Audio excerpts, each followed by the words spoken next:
নুরুদ্দিন জামান ভাই, আমরা তোমায় ভুলি নাই।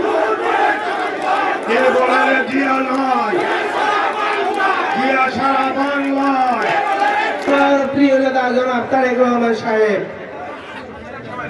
এবার সে ওয়াদা দিয়েছিলেন, এবার সে তাদেরকে নমিনেশন দিবেন যারা রাজপথ আন্দোলন সংগ্রামে ছিলেন, যারা আন্দোলন সঙ্গে বলিষ্ঠ ভূমিকা রেখেছিলেন, যারা জেল খেটেছেন, যারা একাধিক মামলা খেয়েছেন, যারা দলের সাথে ছিলেন, তাদেরকে সে মূল্যায়ন করবেন।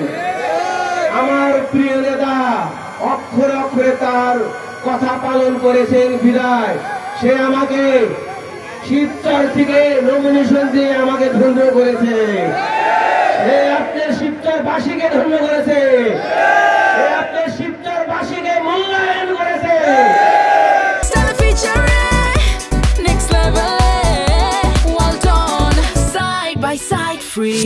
সে কি বলে কাজের মূল্যায়ন করেছে, রাজনীতিকে মূল্যায়ন করেছে। সে দেখে না আমি কে, আমার কি আছে, দেখেছে সে কাজ করেছে দলের জন্য নিবেদিত ভাবে। একটা লোক জেলে গেছে, আমাকে জেলে দিয়ে যে নির্মম ভাবে হারুন অন্যায় ভাবে আমার অত্যাচার করেছে জেলে, তারপরও জেলের ভিতর গিয়ে আমি হাজার হাজার লোককে সাহায্য করেছি। এটা বিশ্বমান বাংলাদেশে একজনে করেছে বোধ আমি।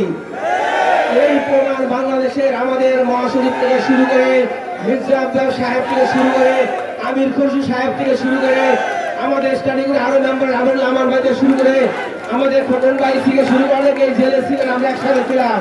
তারা সকলেই জানেন আমি কি করেছি। আমি ভাবছি জেলের মধ্যে যারা আছেন, আমার যে মায়ের ভাইয়ের আছে, অনেকে রাস্তায় দিকে অ্যারেস্ট হয়েছেন, অনেকে বাসায় ঘুমটি অ্যারেস্ট করে নিয়ে গেছে, কারো পকেটে টাকা ছিল না, পয়সা ছিল না, জেলের মধ্যে খাওয়া নাই এক কাপড়ে। আমি যাওয়ার পরে তাদের কান্না দেখে আমার কান্না চলে গেছে। আমি যেভাবে পেরেছি 5টা ভরে টাকা নিয়েছি জেলের মধ্যে। আমি নিয়ে প্রত্যেককে লিস্ট করে নাম ধরে নামগুলো আমার লেখা আছে, ঘুরে নিয়েছি। আমি সবাইকে টাকা দিয়েছি। আমি জানি জেলের মধ্যে 5,000 টাকা অনেক বড় জিনিস, বাইরে কিন্তু 5 লাখ টাকা বড় না। কিন্তু আমি সেভাবে সকলকে সাহায্য করেছি। কেন করেছি? আর আমরা একটা দল করি, দল একটা পরিবার, এক মায়ের ভাইয়ের মতো। ভাইয়েরা, আমি অনেকের কান্না দেখছি জেলের মধ্যে, বাচ্চার দুধের পয়সা নাই, 1 মাসের ভাড়া রেখে আসতে পারে না, ম্যাচ থেকে তার ওয়াইফকে বাইর করে দিয়েছে। এই আওয়ামী সরকার, শেখ হাসিনা বাহিনী। আল্লাহর রহমতে দুষ্কৃতিকারীরা দুষ্কৃতি করবে, ক্ষতি করার চেষ্টা করবে, বদনাম করবে, অন্যায় করবে, আল্লাহ আমাদেরকে উদ্ধার করবে না।